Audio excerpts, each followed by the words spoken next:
Hello guys, तुम सभी को आज हम लेकर के आए हैं कुछ नया चीज़। ठीक है, इसमें मेरा क्या रहेगा, मिक्स एमसीक्यू रहेगा। सारे सब्जेक्ट से मिक्स एमसीक्यू रहेंगे, दो दो एमसीक्यू रहेंगे हर एक सब्जेक्ट से। इससे ये होगा कि आप अगर एक बार सॉल्व करेंगे हिस्टोलॉजी का, ठीक है, दो क्वेश्चन, फिर आप सॉल्व करेंगे दो क्वेश्चन सपोज दैट माइकोलॉजी का, और दो क्वेश्चन सॉल्व करेंगे जनरल माइक्रोबायोलॉजी का। इस तरह से अपने पास जितना टॉपिक है टोटल, ठीक है, जैसे कि जनरल माइक्रोबायोलॉजी हो गया, वायरोलॉजी हो गया, ठीक है, सीरोलॉजी हो गया, तो सबसे मैंने दो दो क्वेश्चन इसमें सिलेक्टेड डाले हैं। तो इससे ये होगा कि आपका माइंड शार्प होगा, क्योंकि आपका माइंड यहाँ से वहाँ जाएगा, वहाँ से यहाँ आएगा, और एग्ज़ाम में भी यही करना पड़ता है। अगर साइकोलॉजिकल सोचें तो हम लोग जब गवर्नमेंट एग्ज़ाम में जब हम लोग एमसीक्यू सॉल्व करने के लिए बैठते हैं, तो हमारा माइंड भी यहाँ से वहाँ, वहाँ से यहाँ चले जाता है, और लाना पड़ता है, तो ही अपने को क्या होता है, उस चीज़ के बारे में हम लोग ऑब्जर्वेशन कर पाते हैं और ऑप्शन को छांट पाते हैं। इसीलिए मैंने साइकोलॉजिकली के थ्रू से भी, और हमारा जो डिमांड है उसके थ्रू से भी मैंने इसी तरह से क्वेश्चन बनाए हैं, ताकि आप लोग का माइंड शार्प हो। ठीक है, तो चलिए हम देखते हैं सबसे पहले हिस्टोलॉजी का क्वेश्चन। हिस्टोलॉजी का दो क्वेश्चन देखेंगे, उसके बाद जितने भी टॉपिक हैं हमारे हेमेटोलॉजी, साइटोलॉजी, सबके बारे में देखेंगे। तो पहला क्वेश्चन में क्या पूछ रहा है, हिस्टोलॉजी का जो पहला क्वेश्चन है इसमें, which stain use to highlight nuclei in tissue section. मतलब कि टिश्यू सेक्शन में हम लोग, ठीक है, कौन से स्टेन को हम लोग यूज करते हैं जो कि न्यूक्लियस को हाईलाइट करता है, मतलब न्यूक्लियस को कलर करने के काम करता है। ठीक है, न्यूक्लियस को कलर करने का काम करता है। तो न्यूक्लियस करने का काम कौन करेगा, ईओसिन, पीरियड, पास स्टेन, ब्लू स्टेन और हेमेटॉक्सिलिन।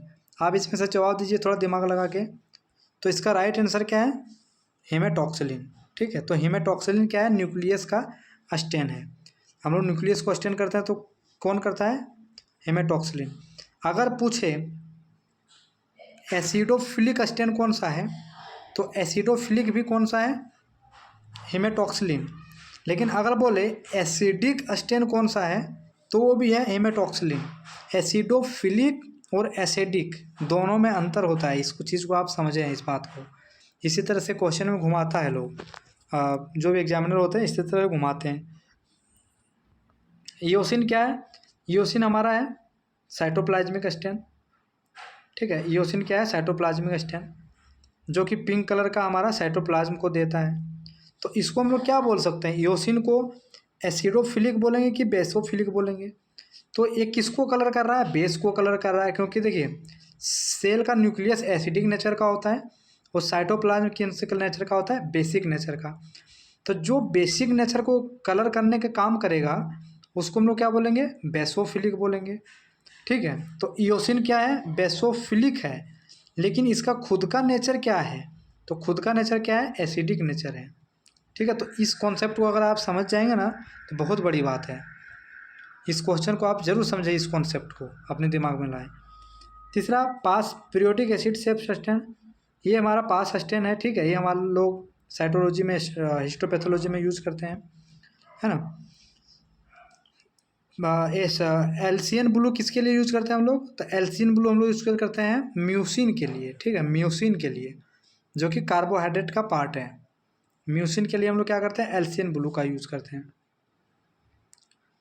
अब नेक्स्ट करते हैं, देखिए इसमें एक्सप्लेनेशन दिया गया है कि इसका आंसर हेमेटॉक्सिलिन, और एक्सप्लेनेशन में क्या है, haematoxylin stain cell nuclei blue, मतलब न्यूक्लियस को ब्लू कलर में हेमेटॉक्सिलिन स्टेन करेगा, making it primary stain in histology. सबसे ज़्यादा यूज होने वाला हिस्टोलॉजी में कौन सा है, haematoxylin stain as a nuclear stain. ठीक है, दूसरा हिस्टोलॉजी से है अपने पास,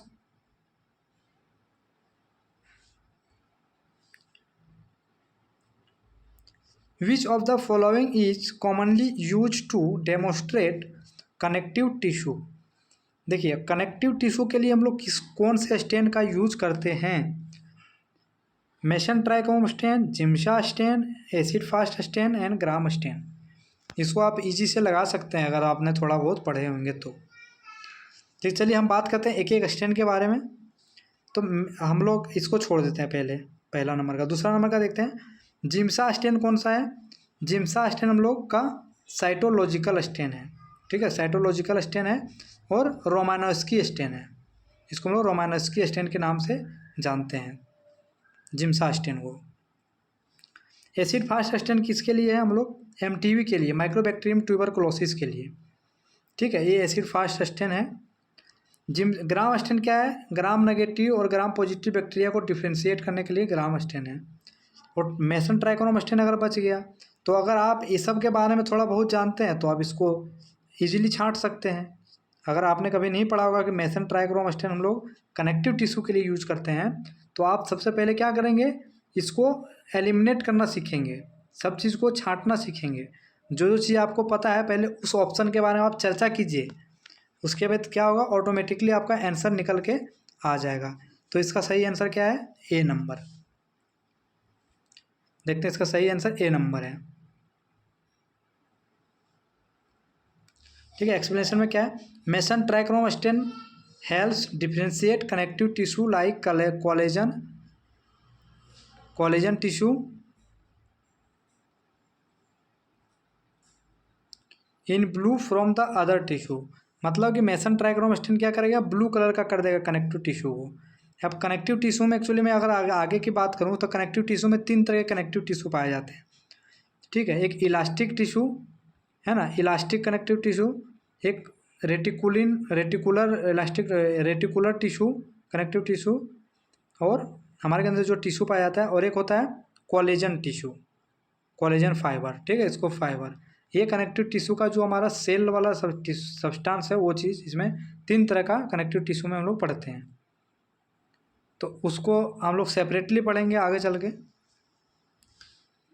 तो हिस्टोलॉजी का 2 क्वेश्चन हो गया। आप इसमें से, क्योंकि इसमें ये चीज़ नहीं है कि आप 2 क्वेश्चन सॉल्व किए, बस 2 ही क्वेश्चन सॉल्व किए, इससे क्या हुआ, आपके ये ऑप्शन के बारे में, इसके बारे में, इसके बारे में, सबके बारे में कवर हो गया, प्लस में आप एलिमिनेशन लगाना सीख लिए, ठीक है। अब हम बात करते हैं हेमेटोलॉजी का। अब तुरंत माइंड हेमेटोलॉजी में जाना चाहिए, ठीक है, क्योंकि यही आपको एग्जाम में करना पड़ेगा। आप अगर सेपरेट वीडियो देखेंगे और अलग अलग देखेंगे तो उस टाइम आपका दिमाग केवल एक सब्जेक्ट में चलेगा, और अभी क्या है, आपका दिमाग सभी सब्जेक्ट में चलेगा। और क्वेश्चन एक सब्जेक्ट से कभी नहीं आता है, क्वेश्चन हर एक सब्जेक्ट से मिला करके आता है, कुछ कुछ सिलेक्टेड क्वेश्चन आता है। तो वही चीज़ के लिए मैं इसको थोड़ा साइकोलॉजी से खेलने के लिए मैं इसको लेकर के आया हूँ, इस तरह के क्वेश्चन को। आपको इस तरह के क्वेश्चन यूट्यूब में आपको कहीं नहीं मिलेंगे, ठीक है, कि सारे सब्जेक्ट से आपको एक साथ में मिले। हाँ, प्रीवियस क्वेश्चन पेपर सॉल्व कराते हैं, वो अलग चीज़ है। Which cell is the largest in number in peripheral blood? Peripheral blood में लार्जेस्ट नंबर में कौन सा सेल पाया जाएगा, ठीक है, मतलब सबसे ज़्यादा किसका नॉर्मल रेंज ज़्यादा होता है, इसका मतलब ये है।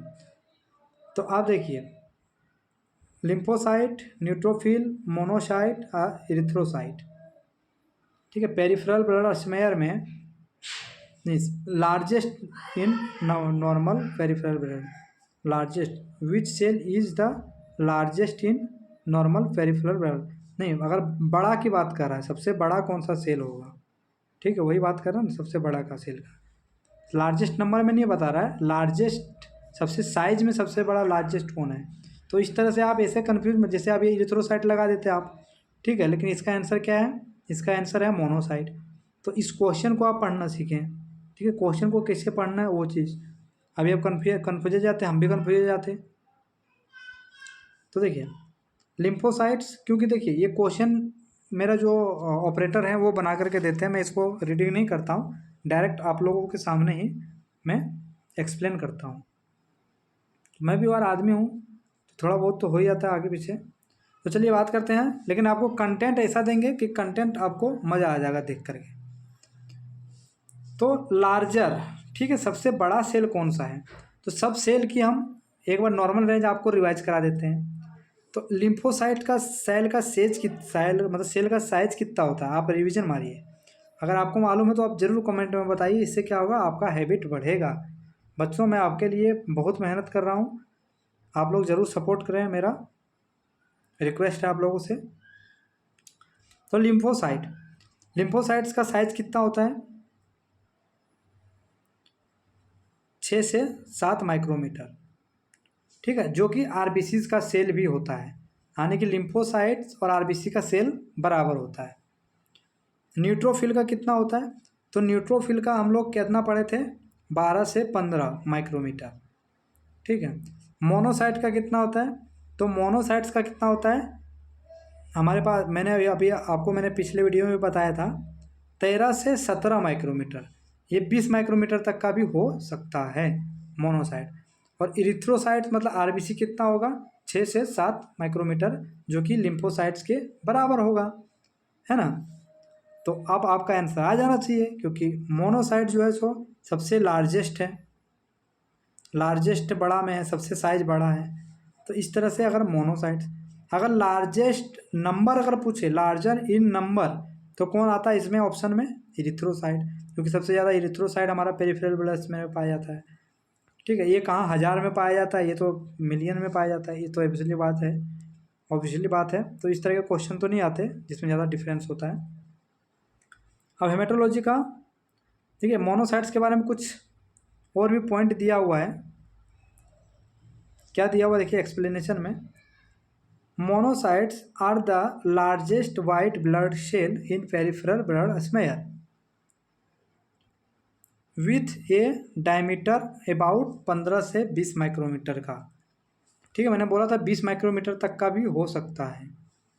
तो इसके बारे में इसका एक्सप्लेनेशन आपको दिया हुआ, आप इसको शॉर्ट स्क्रीन मार लें, और जब एग्जाम आए तो इसी तरह से पढ़ें, थोड़ा सा ये सब्जेक्ट का पढ़ें, थोड़ा सा वो सब्जेक्ट का पढ़ें। इससे क्या है, आपका माइंड इधर उधर दौड़ते रहेगा। अब नेक्स्ट बात करते हैं हम लोग,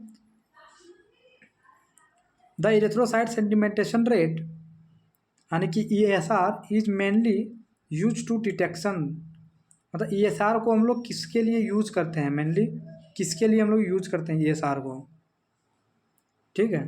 तो ब्लड शुगर लेवल के लिए यूज करते हैं, या इन्फेक्शन एंड इन्फ्लामेशन के लिए यूज करते हैं, लीवर फंक्शन के लिए यूज करते हैं, या तो किडनी फंक्शन के लिए यूज करते हैं। तो इसमें आपको इजी से आंसर आ जाना चाहिए। ब्लड शुगर का तो हम लोग क्या करते हैं, शुगर प्रोफाइल करते हैं, ठीक है। शुगर के लिए हम लोग क्या करते हैं, हम लोग क्या करते हैं, फास्टिंग प्लाज्मा ग्लूकोज, है ना, और एक हम लोग रैंडम प्लाज्मा ग्लूकोज, और एक post prandial plasma glucose.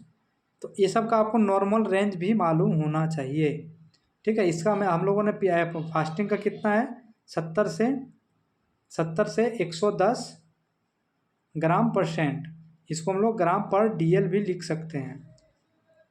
Random plasma का कितना है हम अपने पास, रैंडम प्लाज्मा हमारा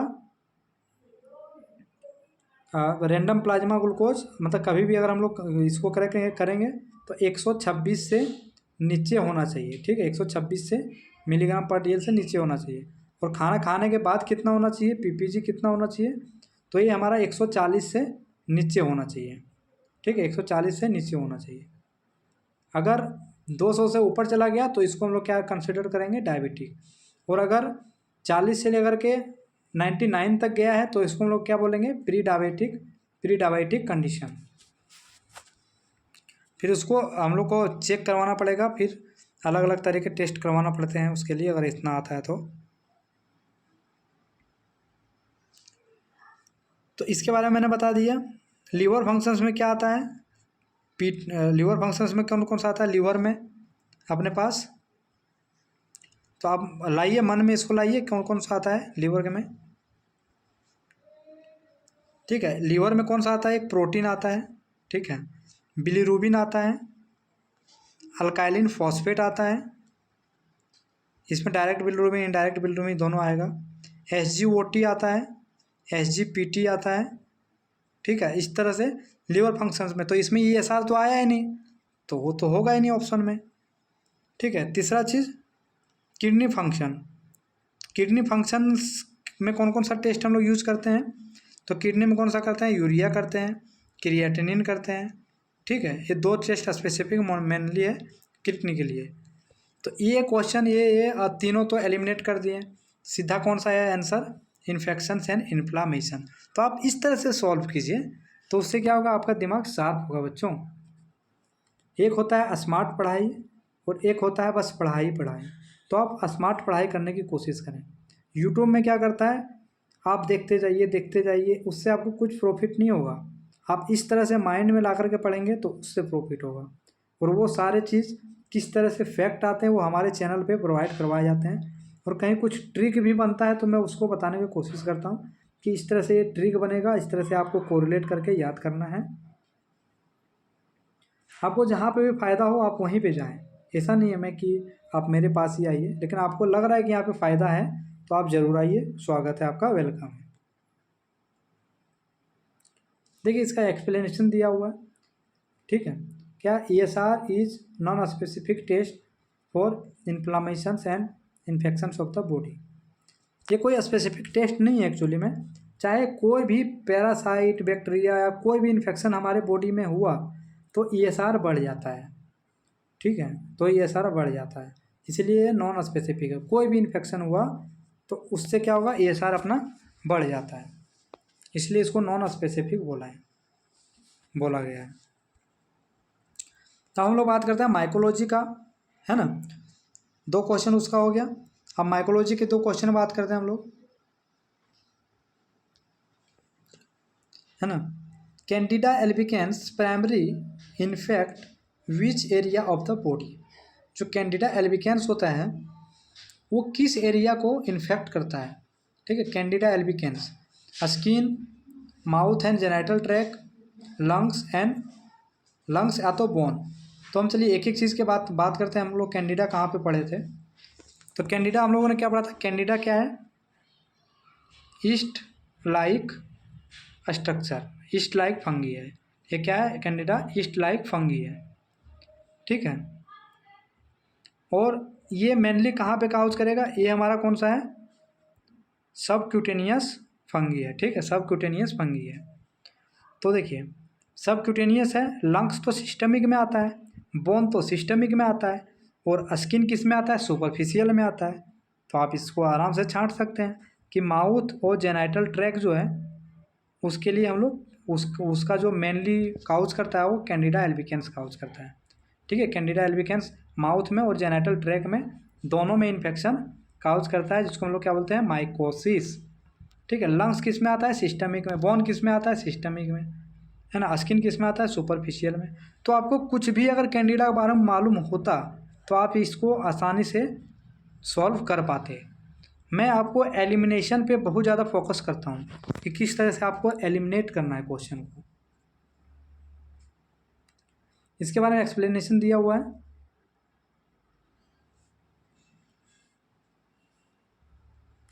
इसका आंसर क्या है, माउथ एंड जेनिटल ट्रैक। अब देखिए इस पे एक्सप्लेनेशन में क्या है, Candida albicans can cause infections in the mouth thrust, जिसको थ्रस्ट बोलते हैं, mouth thrust and genital area specially in immunocompromised individual. इसका मतलब क्या है, इम्यूनो कॉम्प्रोमाइज। इसका मतलब ये है कि ये अपॉर्चुनिस्टिक फंगी है। क्या है, अपॉर्चुनिस्टिक फंगी है, अपॉर्चुनिस्टिक फंगी है। अपॉर्चुनिस्टिक का मतलब क्या है, ये जनरली हमारे बॉडी में नॉर्मली प्रेजेंट होते हैं, ठीक है, लेकिन वो डिजीज काउज नहीं करता है। बट इसको अगर कुछ कंडीशन ऐसा मिल जाए तो वो कुछ ऐसा कंडीशन मिल जाए कि इसका ग्रो करने लायक है तो वो क्या आता है, ग्रो कर लेता है, ठीक है। जैसे कि हमारा इम्यून सिस्टम अगर कमज़ोर हो गया तो क्या होगा, कैंडिडा ऑटोमेटिकली ग्रोथ स्टार्ट हो जाएगा। जितना भी जो इम्यून सप्रेसिव ड्रग लेते हैं, ठीक है, जो ज़्यादातर सिगरेट वगैरह जो पीते हैं तो उसको इस तरह के बीमारी ज़्यादा देखने को मिलते हैं, ठीक है। माउथ में भी काउज कर देता है और जेनिटल ट्रैक में भी काउज कर देता है। तो ये कौन सा है, इम्यून कॉम्प्रोमाइज्ड इंडिविजुअल में इसको ये ज़्यादातर फैलेगा।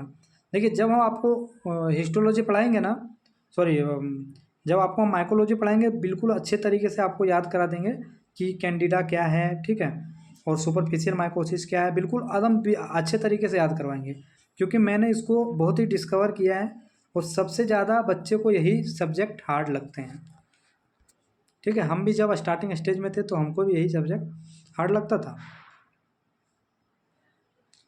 अब हम बात करेंगे हिस्टोलॉजी का दूसरा नंबर का, ठीक है। इसमें क्या है, which of the following fungi cause histoplasmosis. Histoplasmosis क्या है, एक डिजीज है, ठीक है, जो क्या है, सिस्टमिक इन्फेक्शन है और अपॉर्चुनिस्टिक इन्फेक्शन है, दोनों चीज़ है ये, ठीक है। सिस्टमिक इन्फेक्शन है, अपॉर्चुनिस्टिक इन्फेक्शन है। अपॉर्चुनिस्टिक नहीं है लेकिन सिस्टमिक ये है। तो देखिए आप इससे ऑप्शन में देखिए, सबसे पहले ऑप्शन में जाइए। बिल्कुल नहीं दिमाग में कभी नहीं लाना है कि ये चीज़ मेरे पढ़ा हुआ नहीं है, उससे आपको बहुत नुकसान हो सकता है। आप लाना ही नहीं मत, आप पहले ऑप्शन को पढ़ें अच्छे तरीके से। तो ऑप्शन को क्या पढ़ेंगे, देखिए हिस्टोप्लाज्मा कैप्सुलेटम, तो चलिए इससे कुछ तो मैच कर रहा है, तो इसको अभी रहने देते हैं। कैंडिडा एल्बिकेंस, कैंडिडा एल्बिकेंस अभी हम लोगों ने पढ़ा था कि कैंडिडा एल्बिकेंस क्या करेगा, कैंडिडियासिस काउज करेगा, कैंडिडियासिस काउज करेगा। कैंडियासिस क्या होता है अभी हम लोगों ने देखा, माउथ में और जेनाइटल ट्रैक में माइकोसिस काउज करेगा, ठीक है, इसके बारे में हो गया। क्रिप्टोकोकस नियोफॉर्मेंस, तो क्रिप्टोकोकस नियोफॉर्मेंस एक्चुअली सिस्टमिक फंगी है, ये सिस्टमिक फंगी है। क्यों सिस्टमिक फंगी है, क्योंकि ये क्रिप्टोकोकस नियोफॉर्मेंस है और एक क्रिप्टोकोकस मेनिंजाइटिस होता है, जो कि ब्रेन में माइकोसिस काउज करने का काम करता है, ठीक है। ये ब्रेन में काउज करेगा क्योंकि इसका दो प्रजाति होता है, क्रिप्टोकोकस नियोफॉर्मेंस और होता है क्रिप्टोकोकस मेनिंजाइटिस। तो अगर आपको नाम भी मालूम है तो आपको बिल्कुल पता चल जाएगा ये तो ब्रेन का इन्फेक्शन है, ठीक है, और नियोफॉर्मेंस ये भी हमारा सिस्टमिक इन्फेक्शन है। आप पढ़ेंगे, आप एक बार मैं आपको अभी इसके नेक्स्ट जो रहेगा वीडियो आपको आएगा, आप देखिएगा उसमें माइकोलॉजी में जा कर के सेक्शन में मेरा प्लेलिस्ट बना हुआ, तो आपको बिल्कुल समझ में आएगा। बिल्कुल ये चीज़ मैं गारंटी ले रहा हूँ कि माइकोलॉजी आपको बिल्कुल रटवा दूंगा, ठीक है। जो भी इससे क्वेश्चन बनते हैं, स्पोर्ट्स से क्वेश्चन बनते हैं, स्पोर्ट्स से क्वेश्चन बनते हैं, फिर इसका कुछ प्रिवेटिव फंगी या तो एडवांस फंगी, ठीक है, किस में डिप्लॉयड होते हैं, किस में हैप्लॉयड होते हैं, इस कुछ 10-15 टर्म है, उसी से क्वेश्चन एक्चुअली में इससे बनता है, तो उसको मैं आपको कवर करवा दूंगा। मैं ये चैनल पे यही करवाता हूँ कि आपको जितना भी कम्पिटिटिव एग्जाम है उसको तैयारी करवा दूँ। और देखिए अस्परजिलस, ये भी क्या हमारा सिस्टमिक फंगी है, ठीक है। तो इसको आप अब देखिए, आपने पहले ही मैच किया था हिस्टोप्लाज्मोसिस, हिस्टोप्लाज्मा कैप्सुलेटम काउज करता है, तो इस तरह से आप इसको कर सकते हैं। इसका दिया हुआ थोड़ा सा एक्सप्लेनेशन, मैं एक्सप्लेनेशन देता हूँ, उससे आपको क्लियर हो जाए टोटल चीज़। Histoplasma capsulatum is a dimorphic fungi that cause histoplasmosis primary affecting to the lungs. किसको प्राइमरी अफेक्ट करता है, लंग्स को अफेक्ट करता है। हिस्टोप्लाज्मा कैप्सुलेटम किसको करेगा, लंग्स को ये करेगा इनफैक्ट। डायमॉर्फिक फंगी है।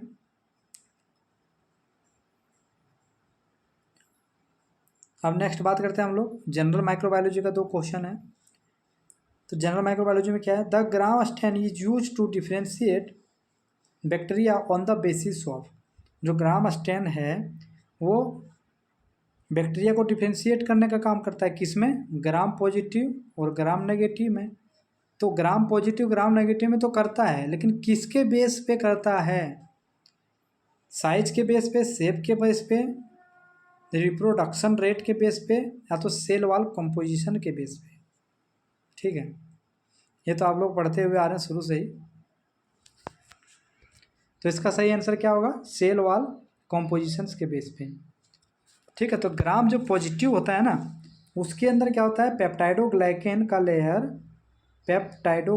लेयर क्या होता है, थिक होता है, ठीक है। और ग्राम जो नेगेटिव होता है उसके अंदर पेप्टाइडोग्लाइकेन का लेयर थीन होता है। तो इसी से डिफ्रेंशिएट करता है, थिक जो वाल होता है वो ग्राम पॉजिटिव होता है और थिन जो होता है वो ग्राम नेगेटिव होता है। अगर इसके स्टेन का बात करें तो हमारे पास प्राइमरी स्टेन होता है, ठीक है। उसके बाद हमारा प्राइमरी स्टेन में कौन सा होता है, क्रिस्टल वायलेट, फिर ग्राम्स आयोडीन, फिर एसीटोन जो कि फिक्सेशन करने का काम करता है, और फिर काउंटर स्टेन में क्या यूज़ करते हैं हम लोग, सेफ्रानिन। तो ये चीज़ आपका रिवीजन हो गया। तो इससे इससे यही चीज़ फ़ायदा है मेरे पे यहाँ पे आने का। देखिए यहाँ पे लिखा हुआ भी है, gram positive bacteria have thick peptidoglycan layer related to purple stain retaining the purple stain and gram negative stain, gram जो नेगेटिव बैक्टीरिया होता है उसके पास ये थिन होता है। इसका आंसर आप जवाब दीजिए। विच bacteria structure helps in movement, movement में कौन हेल्प करता है बैक्टीरिया का? पिलाई करता है, फ्लैजिला करता है, कैप्सूल करता है, सेल वॉल करता है। तो आपके मन में सेल वॉल तो आना ही नहीं चाहिए, कैप्सूल तो आना ही नहीं चाहिए। अब कन्फ्यूजन है पिलाई और फ्लैजिला में। तो मूवमेंट की बात कर रहा है तो हम लोग मूवमेंट में हमेशा फ्लैजिला की बात करते हैं, ठीक है, फ्लैजिला की बात करते हैं, तो इसका आंसर फ्लैजिला होगा। पिलाई क्या है? पिलाई एक बैक्टीरिया से जब दो बैक्टीरिया जब चेंज होता है ना, डिफ्रेंशिएट होता है बाइनरी फ्यूजन के द्वारा, तो जेनेटिक मटेरियल को ट्रांसफ़र करने का काम कौन करता है? पिलाई काम करता है, ठीक है। तो पिलाई क्या है? जेनेटिक मटेरियल को ट्रांसफ़र करने के लिए काम में आता है ये बैक्टीरिया के।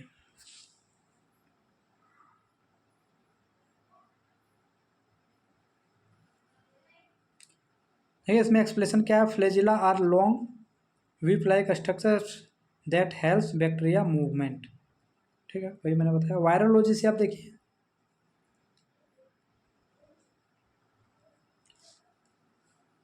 The hepatitis B virus is primarily transmitted through, hepatitis B virus किसके थ्रू से ट्रांसमिट होता है बॉडी में? ठीक है, इनहेलेशन के थ्रू से, है ना, ब्लड एंड बॉडी फ्लूइड के थ्रू से, है ना, और कंटामिनेटेड वाटर के थ्रू से, या तो इंसेक्ट के थ्रू से। तो देखिए हेपेटाइटिस बी ब्लड का ट्रांसफ्यूजन से भी होगा, ब्लड का ट्रांसफ्यूजन से भी होगा। मेनली ब्लड का ट्रांसफ्यूजन से, इनहेलेशन से नहीं होता है। इनहेलेशन से होगा, कब होगा? जब हम लोग उसके वो जब छींकेगा वो चीज़ अगर गलती से हमारे अंदर चला गया तब हो सकता है, इनहेलेशन कैसे हो सकता है, ठीक है। लेकिन इसमें ऑप्शन तो सभी लग रहे हैं, लेकिन मोस्ट प्रोप्रिएट आंसर कौन सा लग रहा है आपको? ठीक है, कंटामिनेटेड वाटर मतलब अगर हेपेटाइटिस बी वायरस से अगर कंटामिनेटेड होता तब होता, इंसेक्ट से तो नहीं होता है, इंसेक्ट से तो होता नहीं है ब्लड हेपेटाइटिस बी। तो इसका आंसर क्या होगा? B number.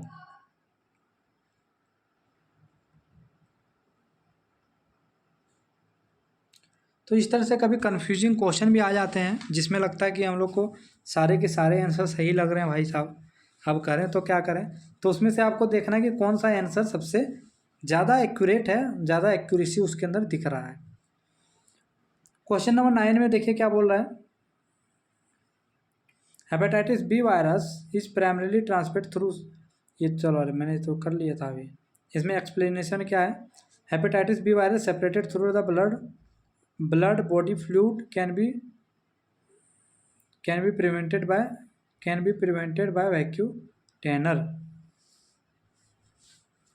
ठीक है। तो इस तरह से आप पढ़ें। अब क्वेश्चन नंबर 10 में क्या बोल रहा है, which virus is associated with causing common cold, common cold. अब इससे क्या होगा, आप डिजीज़ के बारे में पढ़िए क्योंकि उस तरह से भी क्वेश्चन आता है, कौन से वायरस किस तरह की डिजीज़ काउज करते हैं, इस तरह का भी क्वेश्चन आता है। तो आपको सबके बारे में पता होगा तो ये आप बता पाएंगे कॉमन कोल्ड कौन काम करने का काम करता है, कॉमन कोल्ड।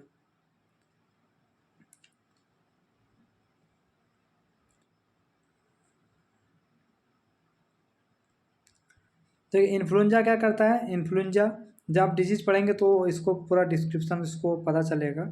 इसका कौन सा आंसर है? राइनो वायरस, ठीक है, राइनो वायरस को काउज करने का काम करता है कॉमन कोल्ड, ठीक है। हेपेटाइटिस बी क्या करेगा? हेपेटाइटिस काउज करेगा। रोटा वायरस में कौन सा आता है? रोटा वायरस में आता है रेबीज वायरस, ठीक है, rabies virus, sorry rota virus में आता है अपने पास रियो वायरस, ठीक है, रियो वायरस। तो रियो वायरस के बारे में कहा जाता है कि ये क्या है? डबल स्टैंडर्ड आरएनए है, ठीक है, reo virus double standard RNA है।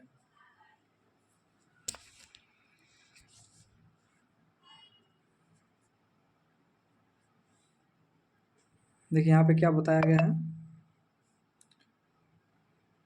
Rhino virus is the most or the most common viral infections against the human against in human and cause the majority of common cold.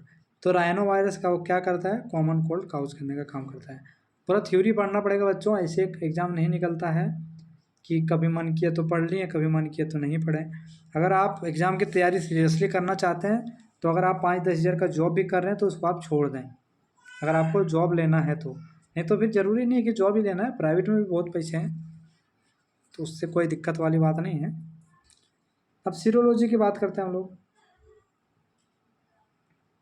Serology का। Serology में क्या है, the Widal test is used for the diagnosis of. Widal test हम लोग किसके लिए करते हैं, ट्यूबरक्लोसिस के लिए, टाइफॉइड के लिए, ठीक है, सिफिलिस के लिए, HIV के लिए। तो विडाल टेस्ट किसी लिए करते हैं हम लोग, टाइफॉइड फीवर के लिए, ठीक है। टाइफॉइड फीवर के लिए क्या करते हैं, विडाल करते हैं। TB के लिए हम लोग करते हैं कौन सा टेस्ट, TB के लिए मॉन्टेक्स टेस्ट होता है, मॉन्टेक्स टेस्ट होता है, ठीक है।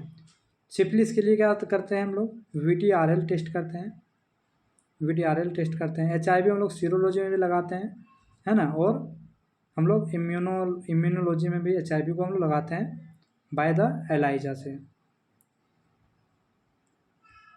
तो इसका आंसर क्या है, B is the right answer.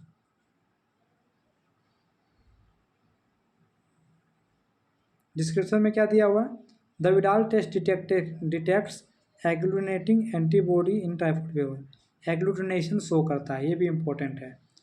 फ्लॉक्यूलेशन कौन शो करता है और एग्लूटिनेशन कौन शो करता है, ये जरूरी है। तो फ्लॉक्यूलेशन कौन करता है हमारे पास, VDRL RPR, ठीक है, ये क्या शो करता है, फ्लॉक्यूलेशन। और एग्लूटिनेशन कौन सा काउज करेगा, मतलब कौन फॉर्मेशन करेगा, टाइफॉइड फीवर। तो VDRL में और टाइफॉइड फीवर में लोग बहुत कन्फ्यूजन होते हैं, ठीक है। तो उसमें आपको ध्यान रखना है कि VDRL में क्या होगा, एग्लूटिनेशन रिएक्शन होगा, और सॉरी VDRL में क्या होगा, फ्लॉक्यूलेशंस होगा। और टाइफॉइड के लिए हम लोग क्या करते हैं, विडाल टेस्ट। तो विडाल के लिए कौन सा होगा, एग्लूटिनेशन होगा। तो वो चीज़ आपको ध्यान रखना है बिल्कुल भी, बहुत ही इंपॉर्टेंट पॉइंट मैंने बताया आपको। The ELISA test is primary use to detect. ELISA test किसके लिए हम लोग यूज करते हैं primarily, bacterial infection, viral infection and antibodies, fungal infection और पैरासाइटिक इन्फेक्शन। किसके लिए करते हैं मोस्टली एलाइजा हम लोग, कहाँ करते हैं, बैक्टीरियोलॉजी में, इम्यूनोलॉजी में। बैक्टीरिया का मोस्ट हम लोग कॉमन यूज करते हैं बैक्टीरिया को देखने के लिए, एंटीजन का हो, सॉरी वायरल इन्फेक्शन और एंटीबॉडीज़ को हम लोग देखने का काम करते हैं कि बैक्टीरियल इन्फेक्शन में किस में ज़्यादा हम लोग यूज़ करते हैं, ठीक है। तो इसमें क्या आएगा, वायरल इन्फेक्शन और एंटीबॉडी में, क्योंकि एंटीबॉडी का कौन फॉर्मेशन करता है, यहाँ पे बैक्टीरिया की भी बात कर दिया है और वायरस की भी बात कर दिया है। और एलाइजा टेस्ट हम लोग दोनों के लिए यूज करते हैं, एलाइजा बैक्टीरिया के लिए भी करते हैं और वायरस के लिए भी करते हैं। इसीलिए मैंने पहले ऑप्शन नंबर 2 नहीं देखा था, ठीक है। क्योंकि बैक्टीरिया तो एंटीबॉडी जहाँ पे रहेगा, जहाँ पे प्रोड्यूस होगा वहाँ पे बैक्टीरिया जाएगा तो ही तो एंटीबॉडी का प्रोडक्शन होगा, और वायरल इन्फेक्शन जाएगा तो वायरल एंटीबॉडी प्रोडक्शन होगा। ELISA test specific antibody and ELISA detect specific antibody और antigen useful for diagnosing viral infection. Immunology की बात करेंगे हम लोग, जो मैं बता रहा था कि इम्यूनोलॉजी का सारे सब्जेक्ट्स आपको मिल जाएंगे। Which immune cell are responsible for producing antibody. कौन सा इम्यून सेल है जो कि प्रोडक्शन करने का काम करता है एंटीबॉडी का, एंटीबॉडी को कौन प्रोडक्शन करता है, T helper cell, B cell को हेल्प करता है एंटीबॉडी को प्रोडक्शन के लिए। मैक्रोफेज, एंटीजन जब आएगा कोई भी पार्टिकल को खाने का काम करता है। न्यूट्रोफिल, ये भी हमारा माइक्रोफेज, इसको हम लोग बोलते हैं माइक्रोफेज, ये भी खाने का ही काम करता है, डैम्प करने का, उसको फेगोसाइटोसिस्ट करने का काम करता है। और B सेल जो है एंटीबॉडी का प्रोडक्शन करने का काम करता है।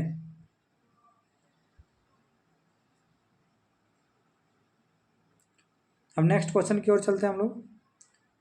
The immune responsible to a vaccine is an example of. बहुत ही इंपॉर्टेंट सवाल है बच्चों ये, ठीक है। इसको आप बिल्कुल ही ध्यान से देखें, ये क्वेश्चन सारे इस तरह से क्वेश्चन ही बनते हैं। तो देखिए वैक्सीन की बात कर रहे हैं, तो वैक्सीन पहले बनता कैसे वहाँ पे आप दिमाग लेके जाइए। वैक्सीन कैसे बनता है? वैक्सीन क्या होता है? वैक्सीन एक्चुअली में एक एंटीजन होता है, ठीक है। और एंटीजन होता है तो एंटीजन जहाँ पे भी रहेगा वहाँ पे क्या रहेगा? एक्टिव इम्यूनिटी, ठीक है, एक्टिव इम्यूनिटी। तो ये पेशिव में तो आएगा नहीं, ठीक है, ये आएगा हमारा एक्टिव इम्यूनिटी में। और एक्टिव इम्यूनिटी में भी क्या है, हम लोग इसको बनाए हैं, ठीक है। तो इसमें किस में आएगा हमारे पास? आर्टिफिशियल। सबसे पहले इसको हम लोगों ने बनाया है, बाहर में उसको लैब में तैयार किया है, तो आर्टिफिशियल आएगा। अब एक्टिव है कि पेशिव है वो कैसे पहचानेंगे? तो देखिए जब हम लोग एंटीजन डाल दिए हैं तो वो एंटीजन डायरेक्टली एंटीबॉडी को प्रोडक्शन करेगा, ठीक है। तो इसीलिए इसको हम लोग क्या बोलेंगे? एक्टिव। ऑप्शन नंबर सी इसका करेक्ट आंसर होगा। आपको मैं इम्यूनिटी का जो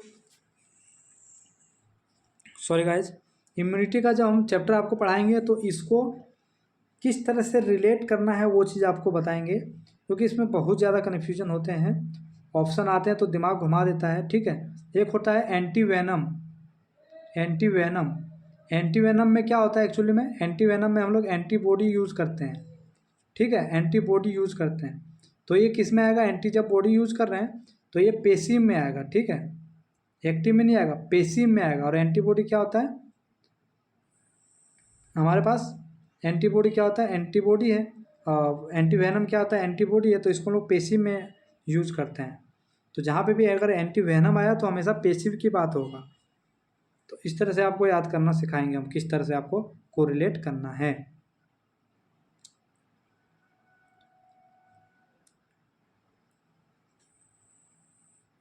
vaccination triggers an immune response that provide long term immunity। ये क्या करता है? लॉन्ग टर्म इम्यूनिटी प्रोवाइड करता है।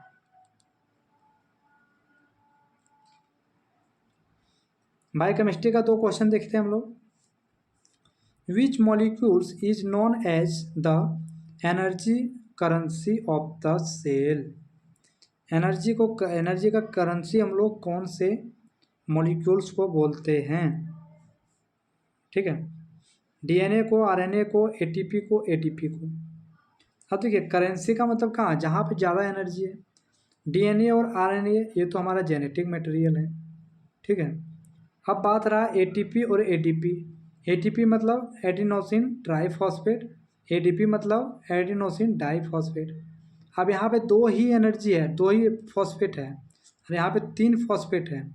तो किसको हम लोग मारेंगे? करेक्ट आंसर एटीपी को।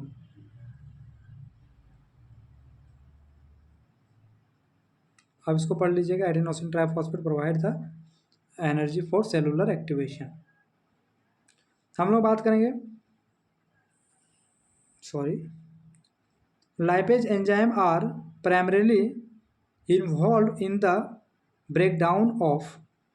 जो लाइपेज एंजाइम है वो किसको ब्रेक डाउन करने का काम करता है? एक्चुअली में ये डाइजेशन से पूछा है। तो लाइपेज एंजाइम, लाइपेज किसको ब्रेक डाउन करेगा? सिंपल लिपिड को करेगा। कार्बोहाइड्रेट को ब्रेक डाउन करने वाला कौन सा एंजाइम होता है? अमाइलेज, ठीक है। न्यूक्लिक एसिड को, प्रोटीन को कौन करता है? प्रोटीएज।